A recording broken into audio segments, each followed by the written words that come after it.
A proud history of global solidarity.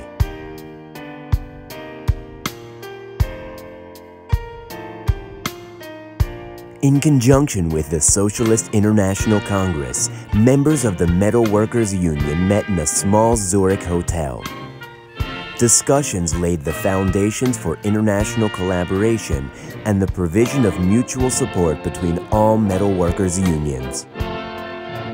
Delegates from Austria, Hungary, Germany, Belgium, France, England, Switzerland, and the USA. Metalworkers understood the strategic and important role that they played in protecting human and trade union rights. At the IMF's first Congress in 1893, the 30 metalworkers present made an appeal, of which many points are still valid today. You who make the machines, who add year by year to the ranks of the unemployed, who force us to expend ever more strength for low wages. Yours is the great and sacred task of leading the march of the trade union organizations. Onwards, comrades, to freely determined action, so that your children can look back with pride on the deeds of their fathers. Let our watchword be forwards, ever forwards. Get organized. Organization is power. The first years were characterized by serious conflicts, strikes, and lockouts. Funds were raised establishing a tradition of international solidarity that has significantly strengthened metalworker unions to this day.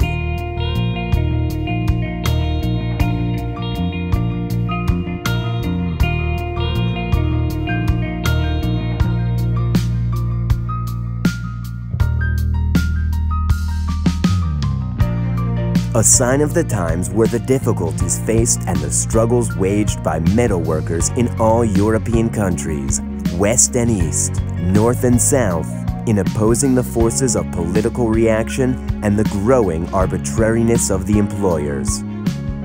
We commemorate the countless, courageous trade unionists who sacrificed their lives in the resistance to fascism, National Socialism, and military regimes. It was in keeping with the spirit of solidarity that one of the most vital tasks in these years was support of member unions which were in need or had run into difficulty.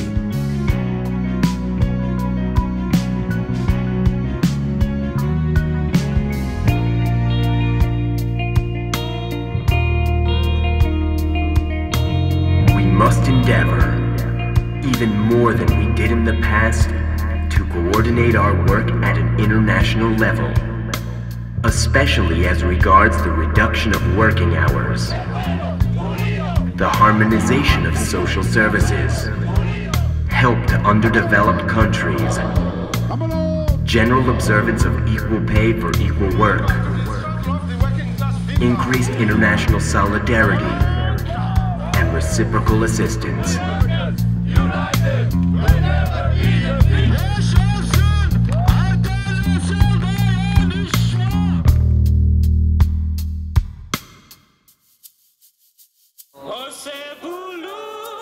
Apartheid in South Africa placed a heavy burden on the country during the 1960s. The black majority of the population had neither voting rights nor freedom. Black workers were not allowed to join trade unions, and anyone who refused to obey these laws was either arrested or subjected to constant harassment. The strike for a living wage in June 1980 in the Volkswagen Uitenhage plant was a turning point for South African trade unions. The IMF played a key role in supporting the striking workers and coordinating activities by staying in permanent contact with IG Metall and Volkswagen in Wolfsburg, Germany, to ensure that the workers would not be dismissed or that the police would not get involved.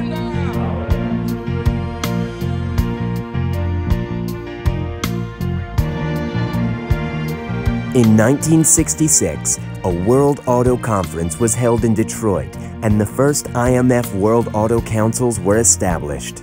The establishment of company councils was an innovative development since, For the first time, they provided an opportunity for workers employed at the same company but in different plants and countries to meet, exchange information, and coordinate their activities.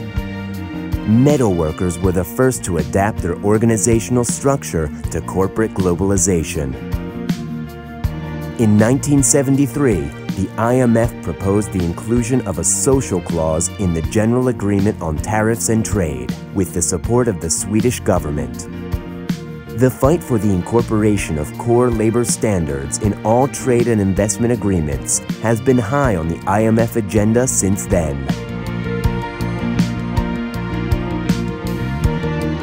With the fall of the Berlin Wall, a new era in IMF history started at the Central Committee in 1991, when metal unions from Czechoslovakia, Hungary, the former German Democratic Republic, and Bulgaria joined or rejoined metal unions of the free world. A year later, the Polish and Romanian metalworkers were unanimously accepted into the IMF. Requests for affiliation from other countries in Central and Eastern Europe soon followed suit.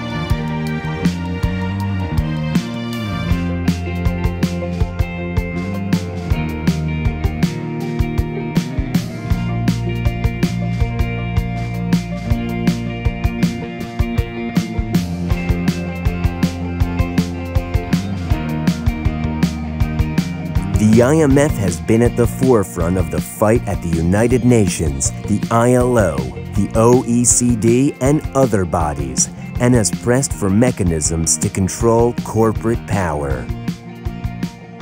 In 2001, the IMF negotiated and signed its first international framework agreement, paving the way for transnational collective bargaining with multinational companies. Many other agreements have been signed since then. Since 2007, precarious work dominates discussion at the IMF Central Committee in Brazil and has become one of the IMF's top priorities. The IMF has teamed up with other global union federations and European sister organizations to tackle the rising trend of precarious work at the international level. International solidarity can and does lead to stronger national unions, unions that are able to improve the lives of metalworkers and working people everywhere.